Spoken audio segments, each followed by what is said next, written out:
कुर्स पर अल्लाह तकत है खालिक बिन नहीं खाली, वो पैगंबर पाक पुरुष थे साहिब के अब्दाली। अब उसी दृष्टिकोण से कह रहे हैं कि तुम कौन सी किताब में लिखा जो तुम ये जुल्म कर रहे हो, क्योंकि परमात्मा ने जो आदेश देना था पवित्र बाइबल में, उत्पत्ति ग्रंथ में 6 दिन में सृष्टि रची, 7वें दिन वो जो कहना था, सुनना था, आदेश देना था, विधान बताना था, वो बताकर चले गए। उसके बाद अब ये कुरान शरीफ के अंदर आप पढ़िएगा, लगभग 60% विवरण पवित्र बाइबल वाला है। और ये आदम जी को अपना आदि पुरुष मानते हैं, दोनों धर्म, ईसाई और मुसलमान धर्म के अनुयायी। तो बाबा आदम जो है, और उसी का विवरण है वहाँ पर पवित्र बाइबल में। और परमात्मा ने जो आदेश दिया था कि कुछ किसी ने मांस नहीं खाना, ये आहार है तुम्हारा, बीजदार पौधे जैसे गेहूं, चना, ज्वार, बाजरा, ये जो कुछ भी है, और बाकी काजू, किस्मत, सेब, संतरे, ऐसे मोहन मेवा दे रखी भगवान ने, और फिर अड़ंगा खावें। तो वहाँ उसके बाद जैसे पवित्र बाइबल में आपको आगे पढ़ने को मिलेगा, उसमें क्या लिखा है कि ऐसे खुरों वालों का मांस नहीं खाना, ऐसे पशुओं का मांस खाना, ऐसों का नहीं खाना। ये उनका किसका विधान है? ये भगवान का नहीं है, ये किसी फरिश्ते ने या किसी अन्य देव ने या किसी महात्मा पुरुष ने अपनी सोच उसमें लिख दी, वो मालिक का आदेश नहीं है। और यदि उस परमात्मा के विधान को ना मानकर हम किसी अन्य देव या फरिश्ते का आदेश पालन करते हैं तो भगवान के विधान को हम तोड़ रहे हैं। जैसे एक थानेदार से मित्रता थी किसी व्यक्ति की, उसने अपने थानेदार मित्र से कहा कि मेरा गवांडी, मेरा पड़ोसी मुझे बहुत परेशान करता है, और मैंने सब तरह से उससे प्रार्थना कर ली, मान नहीं रहा, कोई यत्न करो। अब उस दरोगा जी ने कह दिया अपने मित्र से कि मार उसका लठ, माफ देख लूँगा। अब मित्र का आदेश पाके उस व्यक्ति ने, दरोगा का आदेश पाके, अधिकारी का, अपने पड़ोसी के साथ झगड़ा ठान लिया और उसके सिर में लठ मारा, वो मारते मर गया। अब राजा का विधान था कि कोई किसी की मृत्यु हत्या करेगा तो उसको सजाए मौत मिलेगी। अब उस नालायक ने एक अधिकारी की आज्ञा का पालन करके राजा का विधान भंग कर दिया, जिस कारण से उसको सजाए मौत होगी, उसकी भी फांसी लगी। तो पुण्यात्माओं, परमात्मा का आदेश विधान है कि मांस नहीं खाना मनुष्यों के लिए, फलदार वृक्ष और बीजदार पौधे, नथिंग एल्स। और फिर आगे चल के किसी फरिश्ते ने, जैसे आपने देखा पवित्र बाइबल में ऐसा प्रमाण है कि कोई फरिश्ते आकर के किसी में बोलते हैं ऐसे ऐसे बकरा भेंट चढ़ा दो। जैसे आपने देखा होगा हिंदू धर्म में कोई भूत बोला किसी में, मैं भैरव हूँ, बकरा चढ़ाओ, दारू पीऊँगा। अब बेटी के बाप तू बड़ा हलवा खा ले, फिर वो डरते उसको बकरा भी कट बनावे और उस नवकम्यता ही शराब भी पिलावें, और फिर भी वो दुमस्ता रहे वो, क्योंकि सत भक्ति और भगवान की दया बिना ये आपत्ति टला नहीं करती, दूने पाप बढ़वावे हैं। तो वो आदेश यदि पवित्र बाइबल में ऐसा है, कहीं लिखा है, तो परमात्मा का आदेश नहीं, किसी थानेदार का आदेश है, और उसका पालन करने से आप दोषी हो गए, आपको सजा मिलेगी, ये छूना भी नहीं। सुन का जी राजी नहीं आप अलह खुदा, गरीब दास किस हुक्म से तन पकड़ पछाड़ी गाय। अब कबीर साहब की महिमा को गरीब दास जी सुना रहे हैं और बता रहे हैं कबीर साहब की और उन काजियों की वार्ता। परमात्मा कबीर जी कह रहे हैं कि एक काजी तने किसके आदेश से गाय मार दी, कत्ल कर दिया इसका। और फिर बताते हैं ये गऊ क्या है, गऊ हमारी मात है, पीवत जिसका दूध है, गरीब दास का जी कुटिल तन कत्ल किया औजूद। अब जिसका हम दूध पीते हैं उसको माँ की दृष्टि से देखते हैं, पहले गाय ही होती थी अपने भारतवर्ष में, भैंस नहीं थी। अब गऊ भी माता है और भैंस का दूध पीवांगे तो भैंस भी माता है, और बकरी का दूध पीओगे तो बकरी भी माता है, यानी आदरणीय है वो। फिर उनका मांस खावें तो क्या कहते हैं, गऊ हमारी माता है, पीवत जिसका दूध, गरीबदास का जी ही कुटिल तन कत्ल किया औजूद। गऊ अपनी अम्मा है, तापर छुरी निभा, गरीबदास घी दूध को ये सब ही आत्म खावे। अब परमात्मा परमेश्वर कबीर जी कितनी यानी हमारे हित की बात कहा करते थे, लेकिन वो स्वार्थी व्यक्ति परमात्मा के शत्रु बनते चले गए। कि गऊ अपनी अम्मा है, इस पर छुरी न बाह। और कबीर साहब कहते हैं कि गरीबदास इस घी दूध को सब ही आत्म खा, यानी गऊ ना तो हिंदू को बना करती दूध पीते, ना मुसलमान को, और कहते फिर इसका मांस खाते हो। अब एक गाय लगभग 6-7 बार बच्चा देती है और लगभग 10 वर्ष तक या 8-7 वर्ष तक वो दूध पिलाती है आपको। आप उसका दूध पियो और मांस तो एक बार खा के तुमने फारिग कर दिया और पाप के भागी बन गए। आपका भी पेट भरा, आपके बच्चों का भी पेट भरा, और बिना ज्ञान के तुम पाप के भागी होते हो, गऊ का मांस खाते हो। काजियो, ये तुम्हारा प्रोसीजर अच्छा नहीं है, तुम गलत कर रहे हो, भगवान के दोषी बन और बना रहे हो। अब क्या बताते हैं, ऐसा खाना खाइए माता के नहीं पीड़े, गरीबदास दरगह सर तेरे गढ़ में पड़े जंजीरी। काजी पटक कुराने को उठ गए सिर पीटे, गरीबदास जो ला कही ये बानी अकल अधीठ। अब जैसे ज्ञान चर्चा होती थी, परमात्मा उनको ये नसीहत दिया करते थे, उनको शिक्षा दिया करते थे, तुम ऐसा मत करो, तुम पाप के भागी हो रहे हो। कहते हैं वह काजी और मुल्ला उनके साथ इतना, क्योंकि वहाँ बैठे उपस्थित लोग तो इस बात से सहमत होते थे कि कबीर जी ठीक कह रहे हैं, और उनकी मिट्टी पलीत हुई थी, तो कहते वहीं पर कुरान शरीफ भी छोड़ गए और चले गए, कहने लगे हम राजा को शिकायत करेंगे, इसकी निकम्मा आदमी है। और क्या बोले, जुल्हा दीन बिगाड़िया काजी आए फेरे, गरीबदास मुल्ला मुर्ग अपनी अपनी भेरे।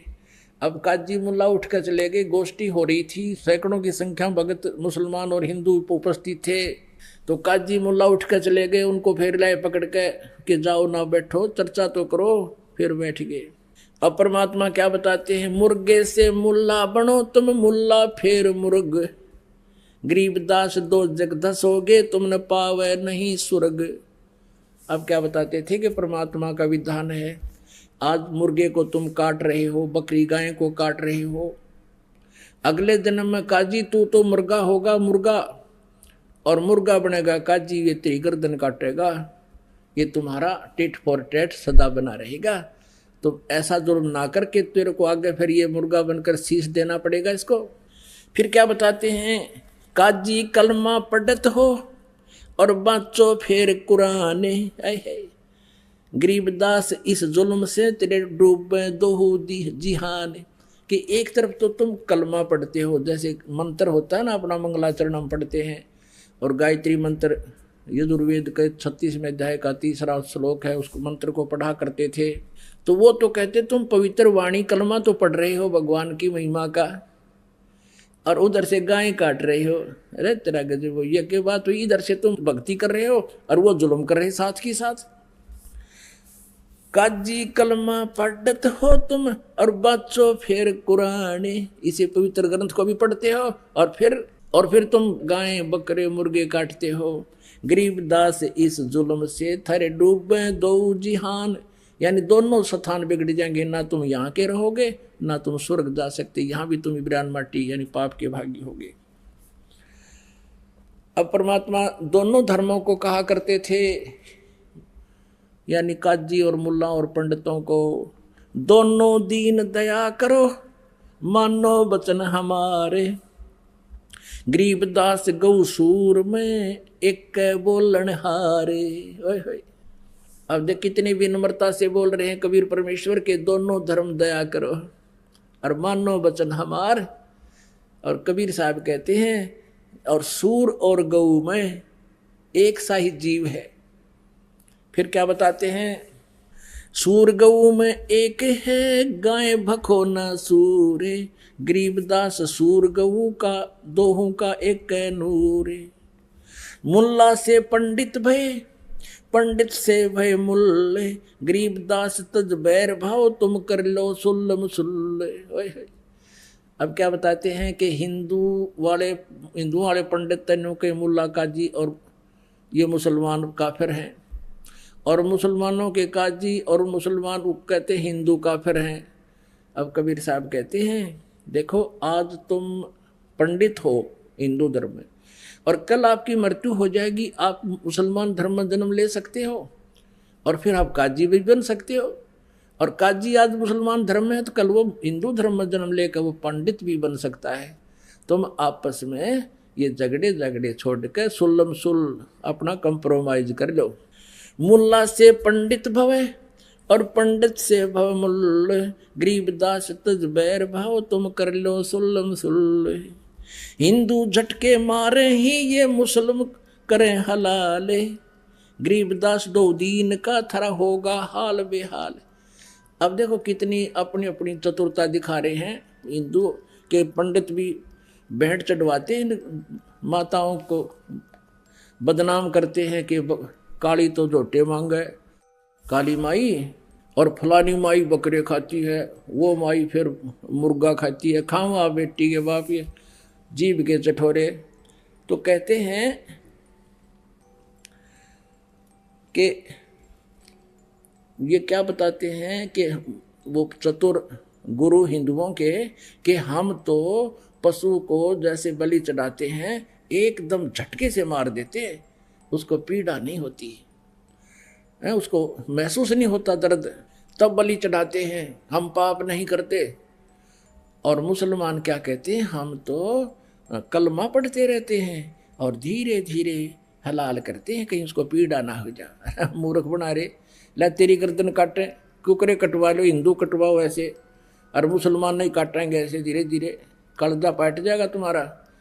तो क्या कहते हैं परमात्मा, पुण्यात्माओं जैसे वाजिद जी जैसे महापुरुष ने राज त्याग दिया परमात्मा पाने के लिए, और शेख फरीद जैसे मुसलमान महापुरुष ने अपना तनमन वार दिया परमात्मा पाने के लिए, कुएं में लटक गए, वापस ऊपर पैर बांध के वृक्ष के, और 12 वर्ष तक साधना करते रहे, सूख गया पिंजर भी, शरीर पर मांस नहीं रहा, अस्थि पिंजर नजर आने लगा। जब कौवे आ गए उसकी आंख खाने के लिए और शरीर पर कोई खाने की वस्तु नजर नहीं आई उन्होंने, और सोच लिया कि ये व्यक्ति मर गया है। तब शेख फरीद ने कहा था कि हे भाई कव्यो, वो मुसलमान था, मुसलमान मांस छू है नहीं, मुसलमान वो है जो मांस को हाथ भी नहीं लगावे।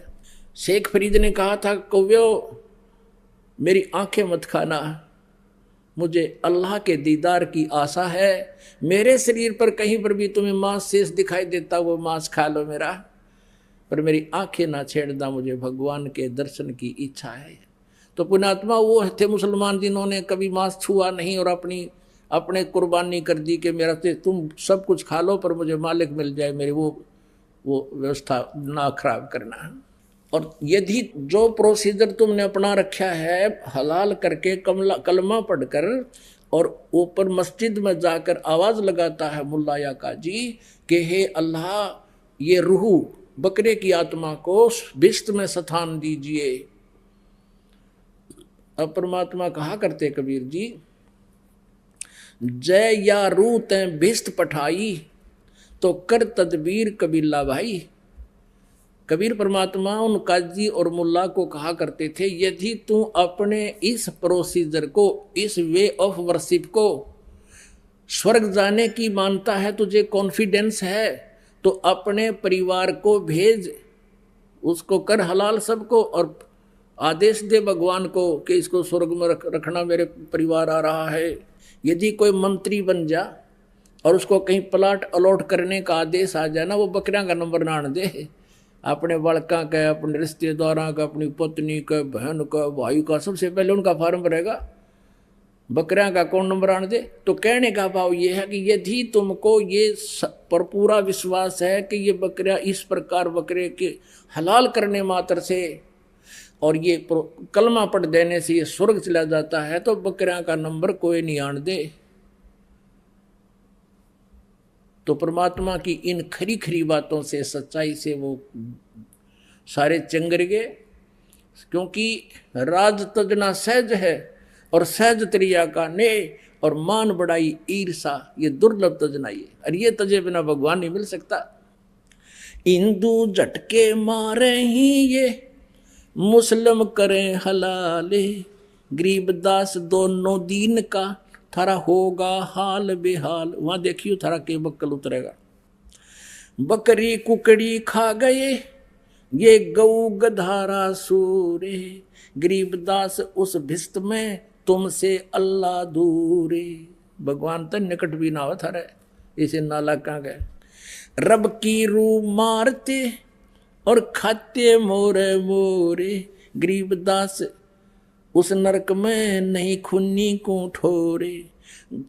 घोड़े ऊंट अटक नहीं ये तीतर क्या खरगोश, गरीबदास इसे कुकर्मी से अल्लाह है सो को से।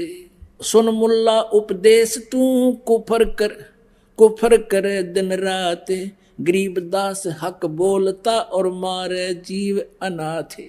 एक तरफ से कहता है मैं हक यानी सही कर रहा हूं और मारे इन अनाथ जीवों को तुम मार रहा है, और कह रहा है मैं ठीक कर रहा हूं, हक कर रहा हूं, अच्छा कर रहा हूं। सुन काजी कलिया किया ये जाड़ सुआद रे जंद, गरीबदास दरगाह में तेरे गल में पड़ेगा फंद।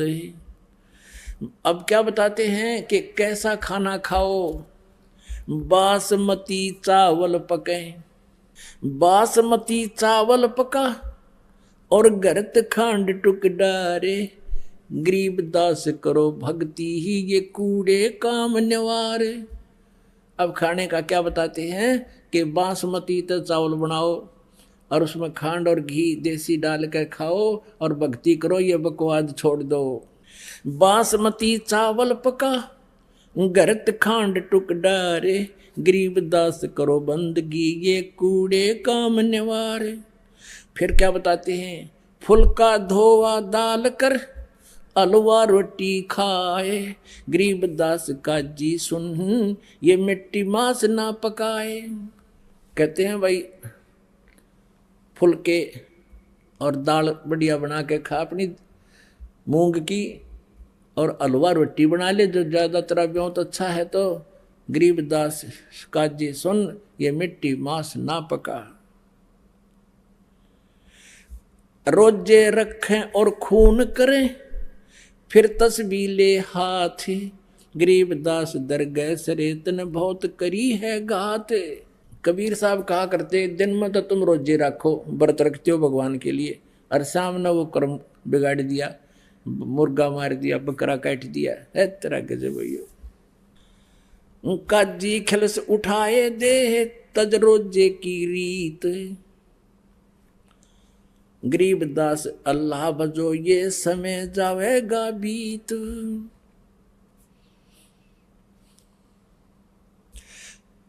काजी राजी क्यों हुआ जो हती अल्लाह की रूह, गरीबदास छूटे नहीं ये लेखा दूबर दू। अब इस प्रकार के विचार परमात्मा उनके हित में ही दिया करते थे काजी मुल्ला और पंडितों को। लेकिन परमात्मा की वाणी है कि कहें साची माने बुरी यही परीक्षा नीच, कि उनके भले की कहें भली वो माने बुरी यही परीक्षा नीच। अब परमात्मा के तो हिंदू भी उसी के बच्चे हैं और मुसलमान भी उसी की आत्मा है। अब वो तो उनको पता है परमेश्वर को कि ये काल के द्वारा प्रेरित हैं और काल चाहता है इनके इतने कर्म बिगड़वा दूं, इनको फिर नरक में ठोक दूं, गणे जनते इनकी आंखें ना खुलें। या फिर गधे कुत्ते बना कर छोड़ दूं, कहीं इनको परमात्मा का पता ना लग जाए, सच्चाई का ज्ञान ना हो जाए। अब काल प्रेरणा से काजी और मुल्ला चिंगर गए, बिगड़ गए और बहुत बड़ा बुरा माना, भगवान के साथ बहुत बदतमीजियां की। अंत में क्या हुआ, एक बार सिकंदर लोधी चला गया काशी में, क्योंकि वो सिकंदर लोधी दिल्ली का बादशाह था और वहाँ काशी का जो नरेश था, राजा था, वो वीर देव सिंह बघेल था, बघेला। वीर सिंह बघेला कबीर परमेश्वर जी की शक्ति और ज्ञान से परिचित होकर के, उनकी महिमा से परिचित होकर के उनका शिष्य हो गया था। अब वो पंडित और काजी, इसलिए वो शांत थे, वहां चुप बैठे रहते थे, कबीर जी के साथ तो खसते रहते थे, लेकिन राजा के पास नहीं जाते थे शिकायत करने कि वो तो इनका शिष्य है।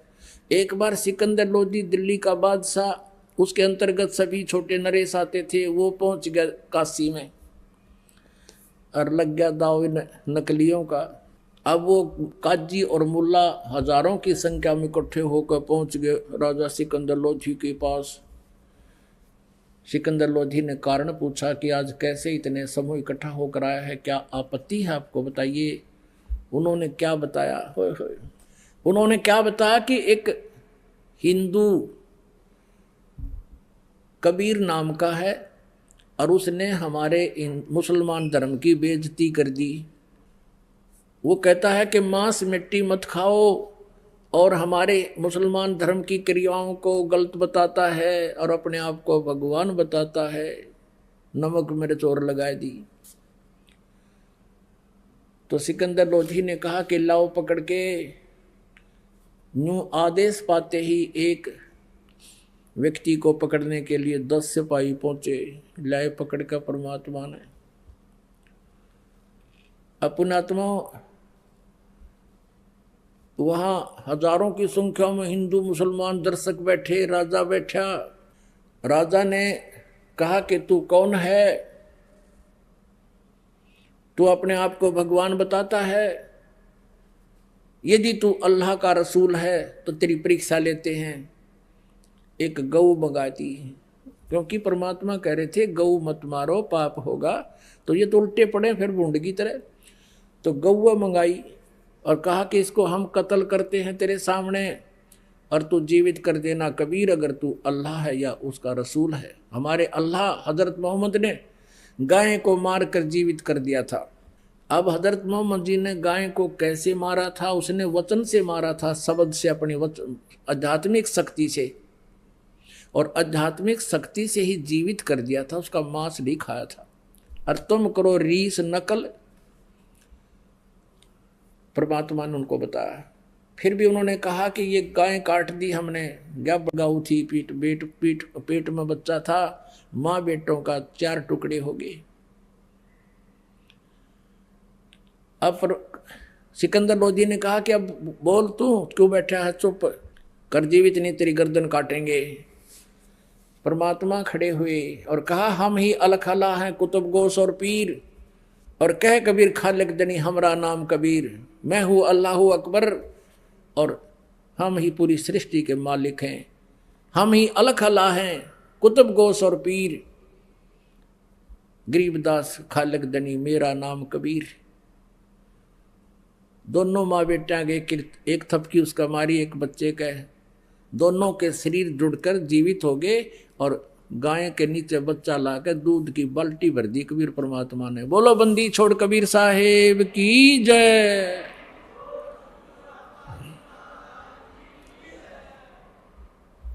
तो पुणात्मा ये परमात्मा है, मूर्ख मनवा काल की चिंता क्यों सताती है, सतगुरु अपना साथी है। और बताएंगे सामने। बोलो सतगुरुदेव की जय हो। परम पिता परमात्मा पूर्ण ब्रह्म सारी सृष्टि के रचनहार,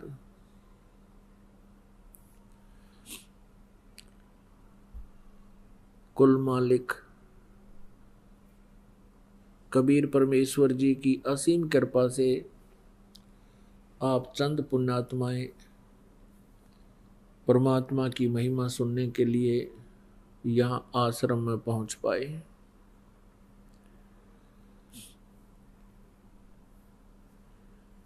पुण्यात्मा,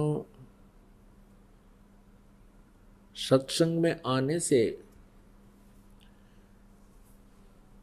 आप जी को ये जानकारी होगी कि सचमुच हम बहुत गलत स्थान पर रह रहे हैं। ये स्थान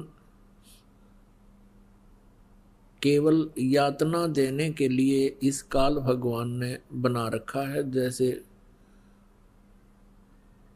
कैद होती है, जेल होती है, तो यहाँ प्राणी को कैसे इस पृथ्वी लोक पर यह भेजता है, और यहाँ परमात्मा की तरफ से कोई सुविधा नहीं है। यहाँ का जो भगवान है, यहाँ का जो स्वामी है, वो काल है, और जिसका नाम काल है तो उसमें रहम नहीं होता, उसमें दया नाम की चीज नहीं होती, जिसका नाम काल है।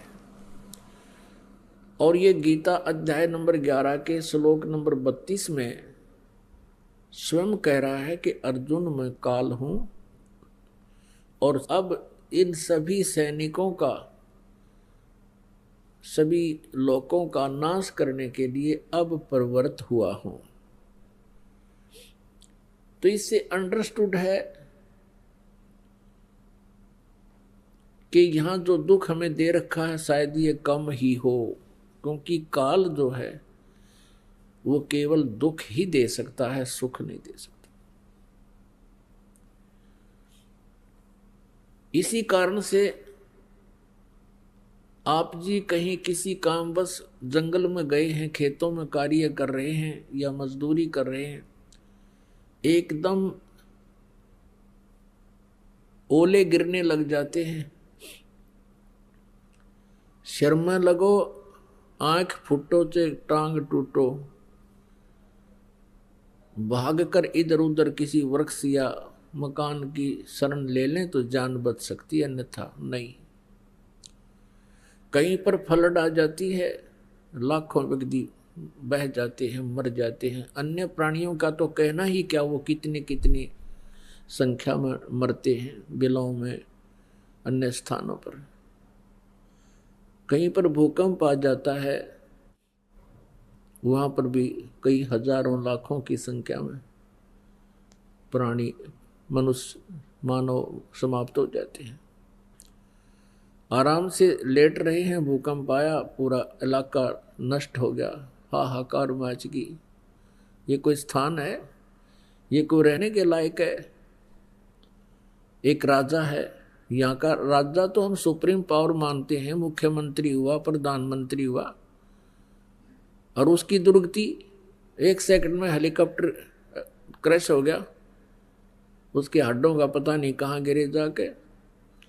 तो यहाँ परमात्मा याद दिलाते हैं कि तुम इस गलत स्थान पर रह करके इस काल के द्वारा ये झूठे सुख को प्राप्त करके भूल गए हो उस पूर्ण परमात्मा को।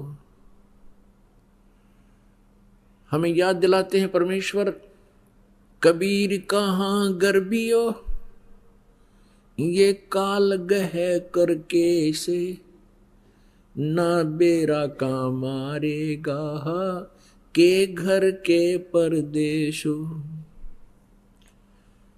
परमात्मा कहते हैं, ए भोले जीव, तू किस चीज पर अभिमान किए फिरता है? एक छोटी सी पोस्ट पा करके, एक छोटे से टुकड़े का मुखिया बनकर, राजा या मंत्री, प्रधानमंत्री बनकर तू कहाँ रह रहा है? ये काल गह करकेश, यानी तेरे बाल पकड़ेगा जब तेरी अंत समय आएगा, और वो अंत समय ना जाने कहाँ आ जाएगा। घर भी आ सकता है, और परदेश में तू गया है वहां भी आ जाएगा, तो वहीं तुझे मार डालेगा, छोड़ेगा नहीं।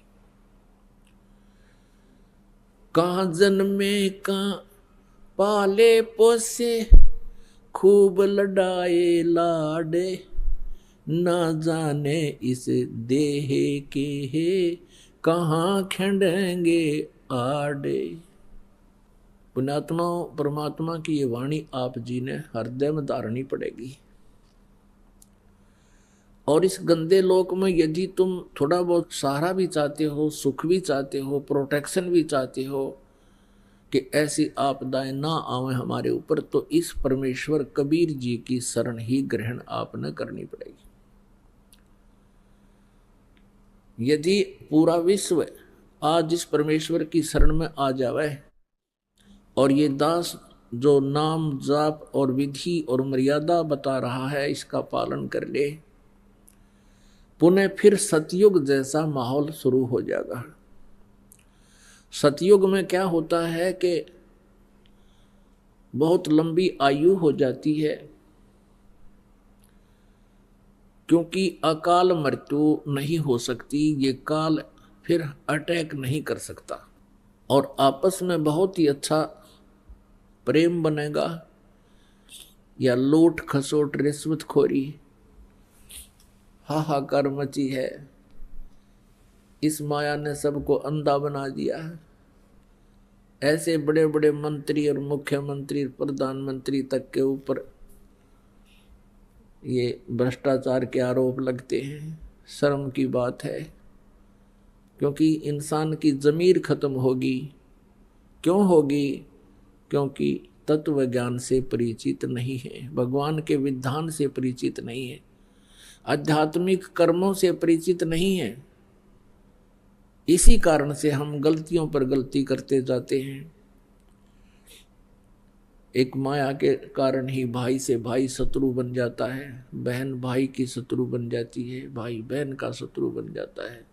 माता पिता की कदर रही नहीं, माया माया दिखाई देती, शर्म रही नहीं, लाज रही नहीं। पुण्यात्माओं, परमात्मा कबीर परमेश्वर जी की शरण में आने से आप जी ये सोच भी नहीं सकते, हे परमात्मा हम पहले वही व्यवसाय था, वही हमारा जॉब था, वही नौकरी थी या कोई व्यवसाय था, और हम सारा दिन भटकते रहते थे, रात को भी नींद नहीं आती थी और ओवर टाइम भी करते थे, फिर भी हमारा गुजारा ढंग से नहीं हो रहा था और टेंशन ग्रस्त रहते थे। इस परमेश्वर की शरण में आने से, क्योंकि ये ज्ञान ऐसा हो जाएगा आपको, और फिर साथ भगवान का आपके साथ हो जाएगा, आपकी सबसे पहले ये टेंशन समाप्त करेंगे। और आप ये सोच भी नहीं सकोगे, हे भगवान उसी पैसे में, उसी ही नौकरी में, तनख्वाह में आज हम बहुत अच्छी तरह अपना गुजारा भी कर रहे हैं और दो पैसे हमारे पास भी रह रहे हैं। इसके एक कारण तो ये होगा कि आपका जो बीड़ी शराब मांस तम्बाकू ये पैसा जो व्यर्थ होता था वो आपका सेविंग में आ जाएगा। दूसरा ये होगा कि आप डॉक्टरों के यहाँ जाते थे। पुण्यात्माओं, जब इंसान के पाप कर्म बढ़ जाते हैं, बताते हैं हमें आकर के कि जी थोड़ा सा सिर में दर्द हुआ था, डॉक्टर के पास गए, सीटी स्कैन बोल दिया और उसमें जो है ना मस्तिष्क में कोई गांठ बता दी, ऑल इंडिया में भेज दिए, लाखों रुपये लग गए, सिर का ऑपरेशन हो गया और कुछ दिनों के बाद फिर जो की जो सती थी फिर होगी। एक गांठ निकाल दी तो गांठ तोड़ भी हो सके हैं, क्या फाइनल हो गया काम फिर इसमें?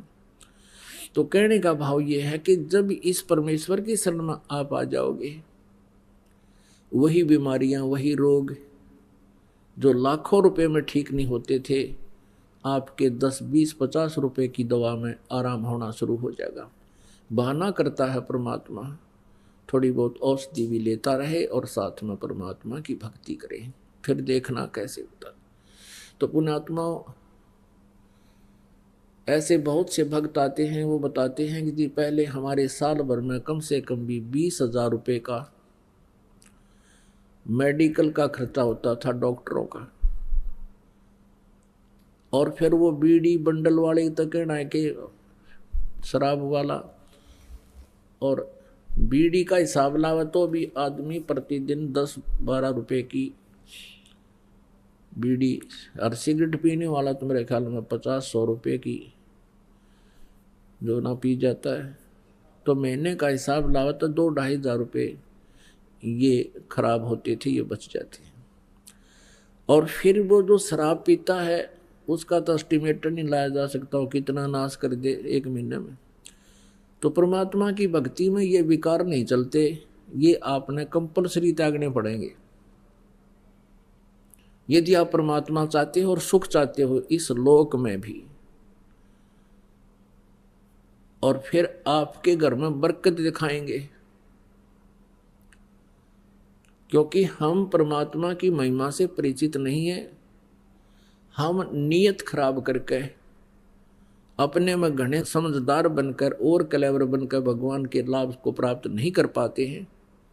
उपदेश लेने के बाद भी हम अपनी चतुरता नहीं त्यागते हैं, अपनी सोच से ही, हम अपनी अटकलों से ही भगवान के विधान को भी रिजेक्ट करते रहते हैं, तो परमात्मा मदद नहीं करेगा। परमात्मा का नाम उपदेश लेने के बाद आपके अगम मगरम सब समाप्त हो जानी चाहिए, ब्लाइंड फेथ करना पड़ता है प्रभु पर।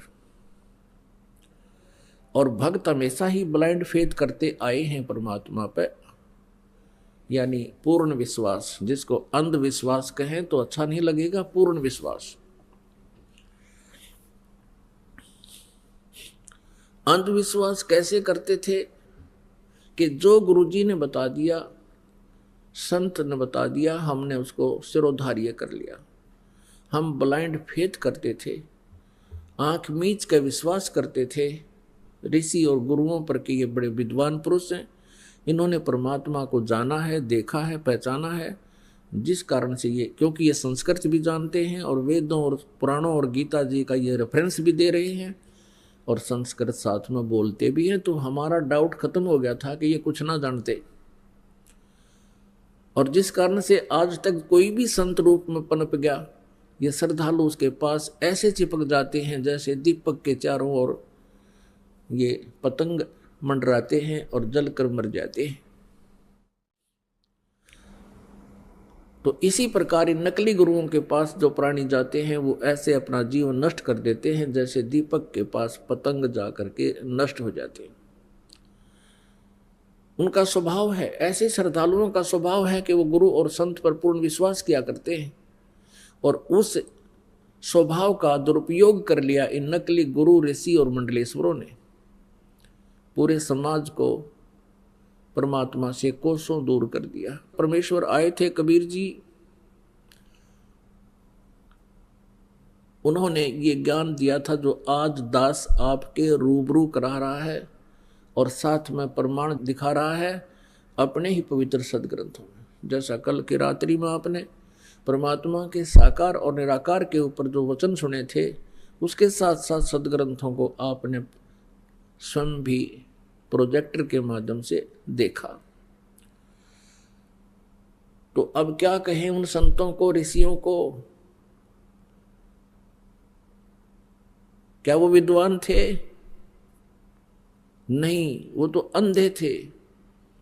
उनको मोतियाबिंद हो चुका था।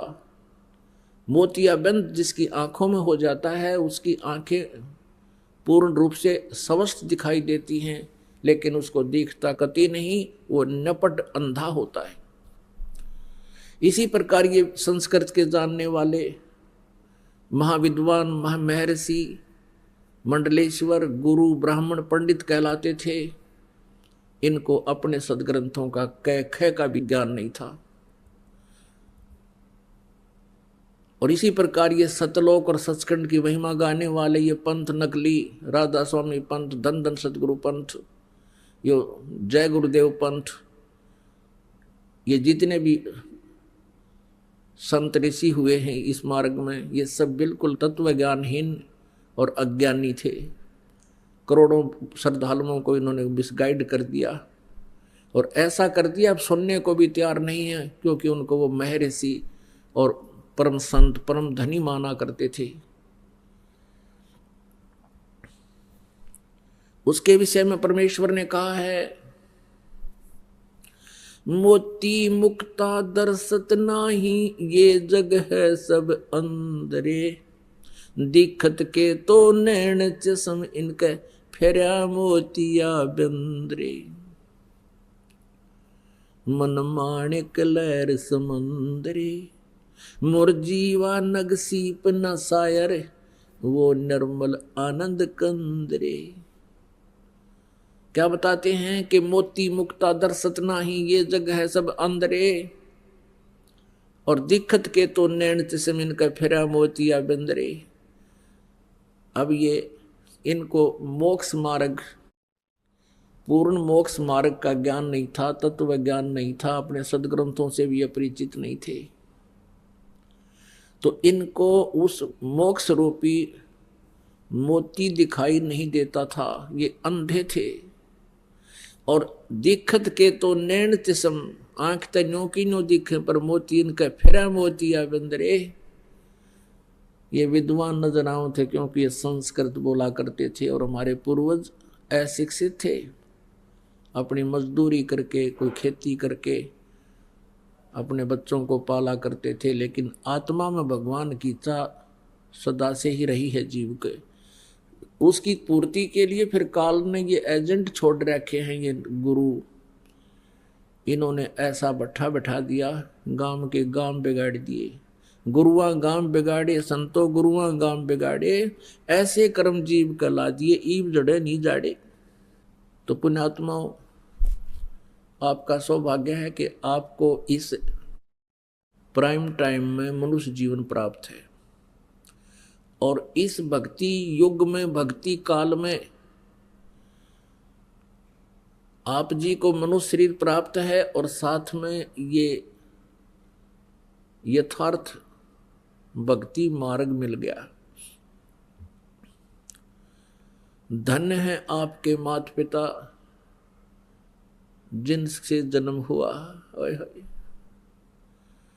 परमात्मा कहते हैं, या तो माता भगत जने, या दाता या सूर, और ना तैरे ले बांझड़ी, क्यों व्यर्थ गंवावे नूर।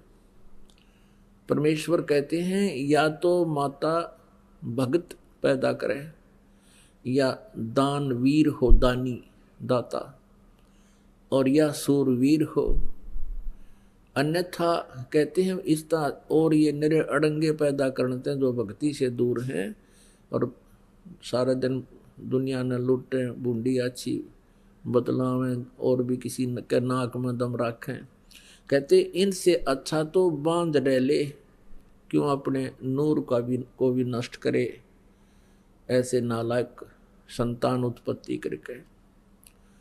तो पुण्यात्माओं, आप के माता पिता धन्य हैं जिनसे आपका जन्म हुआ, क्योंकि आप उन्होंने भक्त जन्म दिए, और फिर आप ही दाता हो, क्योंकि दोनों हाथों दान कर रहे हो, और दान देने से आपकी भक्ति उभरती है। धर्म तो दसके नहीं, दसके माने नाश नहीं हो धर्म का, और दसके तीनों लोक, यानी चाहे तीनों लोकों का नाश हो जावे, धर्म का नाश कभी नहीं होता।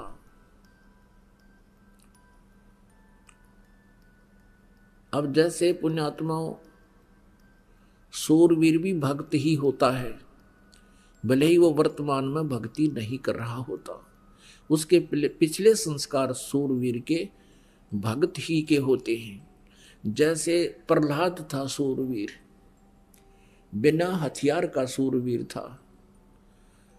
हिरण्यकशिपु ने वो जुल्म किए, कलेजा हिल जाए उनकी सारी घटना को सुनकर, लेकिन भक्त ने भगवान पर विश्वास किया और सूरवीर की तरह खड़े रहे कि कर ले पिताजी जो आपने करना है, लेकिन भगवान से दूर नहीं हो सकते। सूरवीर थी मीराबाई, ऐसे ऐसे जुल्म किए उसके साथ, लेकिन पीछे कदम नहीं हटाया उस पुण्यात्मा ने। तो ऐसे ही बहुत जितने भी महापुरुष यहाँ जैसे सूरवीर थे, ईसा मसीह जी, क्रश कर दिया कि कर दो, लेकिन जो मैं कह रहा हूं वो बात सारी सच्ची है। उन दुष्ट लोगों ने अपनी रोजी रोटी के बनाए रखने के लिए संसार को, समाज को उस महापुरुष से दूर कर दिया और अंत में उसको मृत्यु के घाट उतार दिया। परमेश्वर आए थे, कबीर परमेश्वर आए थे, उनके साथ वो जुल्म किए थे इन काजी मुल्लाओं और ब्राह्मणों ने। उनकी सारी कहानी आप सुन लो, पढ़ लो। जब आपको भगवान पर विश्वास हो जाएगा, उस समय इनको पढ़ोगे तो आंखों से आंसू नहीं सूखेंगे आपके, कि हमने परमात्मा को भी नहीं बख्शा, परमात्मा के साथ भी हमने वो जुल्म किए, क्योंकि वो हमारे पिता हैं, इसलिए उन्होंने हमसे कोई दुख नहीं माना, और फिर भी वो हमारे कल्याण के लिए रह रह कराते रहते हैं, या हमारे जैसे दासों को आपके उद्धार के लिए, कल्याण के लिए भेजते रहते हैं। पुण्यात्माओं, सत्संग में आने से प्राणी को ज्ञान होता है, मैं कौन हूँ, कहाँ से आया हूँ, मेरा यहाँ रहने का उद्देश्य क्या है, मेरे जीवन का उद्देश्य क्या है, मैंने टारगेट क्या बना रखा है। तो उसके बाद हम जो हम उद्देश्य मान चुके थे इस मनुष्य जीवन का, फिर उसमें परिवर्तन होता है। हमने क्या उद्देश्य मान रखा इस जीवन का, जब तक ये तत्व ज्ञान नहीं था। जैसे बच्चा स्कूल जाता है, विद्यालय में जाता है, उसका टारगेट होता है मैं अच्छी शिक्षा प्राप्त करूं, या तो बड़ा अफसर लग जाऊं, या फिर कोई अच्छा धन कमाऊं, या डॉक्टर बन जाऊं। और डॉक्टर बनना या अच्छा अफसर बनना उद्देश्य क्या होता है कि घना धन कमाऊं और बड़ी कोठी बनाऊं, फिर ब्याह करवाऊं, फिर पुत्र पुत्री प्राप्त हो जाए, संतान हो जाए, उनकी परवरिश करूं, अच्छा पढ़ाऊं लिखाऊं, फिर उनका ब्याह कर दूं और फिर बेशक मर जाऊं। ये कोई टारगेट है इसका? क्या हमने ये सोच रखा ये सारे काम हो भी सकते हैं हमारे? क्या पता कब टिकट कट जाए। अब पुण्यात्मा, ये जीव परमात्मा के विधान से अपरिचित होकर के अपनी अटकल में घना उलझ गया। जब इसको आध्यात्मिक ज्ञान होगा, भक्ति मुक्ति के दाता सतगुरु, भटकत प्राण फिरंदा, उस साहेब के हुक्म बिना नहीं तरवर पात हिलंदा। अपनात्मा, अब यहाँ कई प्रश्न करते हैं कि यदि भगवान के आदेश बिना पत्ता भी नहीं हिल सकता, तो सब कुछ उसी के आदेश से ही तो हो रहा है, फिर भक्ति की क्या आवश्यकता है, क्या फिर सत्संग में जाने की आवश्यकता है? परमात्मा की वाणी को समझना बहुत ही कठिन है, क्योंकि ये वेदों से भी गूढ़ रहस्य युक्त है। अब यहाँ दो स्थिति हैं। एक तो इस ब्रह्म की जो काल है, जब तक हम काल के व्यवस्था में रहेंगे तो हम अपने प्रारब्ध को ही भोगेंगे, उसमें कोई परिवर्तन नहीं हो सकता। और जिस समय हम इस परम अक्षर ब्रह्म की शरण में आ जाएंगे, जो गीता जी अध्याय नंबर 18 के श्लोक नंबर 62 में कहा है, गीता ज्ञानदाता ने कि अर्जुन तू सर्वभाव से उस परमेश्वर की शरण में जा, जिसकी कृपा से तू परम शांति को और सनातन परम धाम को प्राप्त होगा। उस परमेश्वर की शरण में आने के उपरांत फिर उस परमात्मा के हुक्म बिना पत्ता नहीं हिला। लेकिन उस परमात्मा से लाभ लेने के लिए हमने जो मर्यादा है वो हमारी प्रॉपरली बनी रहे। उन मर्यादाओं के टूट जाने से तो फिर काल के हुक्म बिना पत्ता नहीं हिला। उसने जो करना है वो करना ही है। तो इस प्रकार जैसे आप जी परमात्मा से दूर रहकर प्रत्येक प्राणी नो सोचा है मैं अपने बेटे और बेटियों को इतनी अच्छी शिक्षा दे दूं कि ये टॉप में आवें प्रत्येक कक्षा में, और फिर ये बड़े आईएएस आईपीएस या कोई डॉक्टर इंजीनियर बन जावें। पुण्यात्मा, सभी इसी उद्देश्य से अपने बच्चों को शिक्षा दिलाते हैं। और कौन कितने क्या बनते हैं, इधर आपका कभी ध्यान नहीं जाता, क्योंकि आप उस संसार के ही विचारों में ग्रस्त रहते हो। एक दूसरे से डिस्कस करके बस इतनी ही सोच लेते हो, फलाने का लड़का डॉक्टर लग गया और उसने भाई 2 साल में कोठी बना ली, फलाने का लड़का इंजीनियर लग गया, बस 3 साल हुए हैं भाई वहाँ कोठी गाड़ दी, बढ़िया कार ले ली। यानी जितना वो लूटे खसोटे दुनिया में, उतनी प्रेज होती है उसकी। और उसकी आगे फिर दुर्गति क्या होगी, ये तत्व ज्ञान के इस जो है ना चश्मे से दिखाई देगी कि उसकी केवरान मिट्टी होगी। पुण्यात्माओं, जिस भी प्राणी के भाग्य में जो लिखा उसको वही मिलेगा। कोई ये सोचे कि मेरे करने से मैं प्रयत्न करूंगा और तभी मुझे सब कुछ मिलेगा, या भूल है। प्रयत्न तो प्राणी को करना ही पड़ेगा, लेकिन परमात्मा के बिना उसको कोई लाभ नहीं हो सकता। अब जैसे हमारे समाज में अब तो बहुत फर्क पड़ता जा रहा है, बुद्धिमान व्यक्ति हो गए हैं, बेटे और बेटी में विशेष अंतर नहीं रहा। और दूसरा कारण अब ये भी हो गया है कि लड़कियों की का अभाव हो गया है, ये आप अच्छी लगन लाएगी सबने। और एक विशेष व्यवस्था इस परमात्मा की कृपा से यहाँ इस आश्रम से एक विशेष व्यवस्था बनाई गई है कि जैसे हम पहले बेटी के विवाह में बहुत ज़्यादा ही दुखी हो जाया करते थे, ना जाने कितना दान करते थे, फिर भी अगले का पेटा नहीं भरता था, ऐसी नीयत खराब हो गई थी।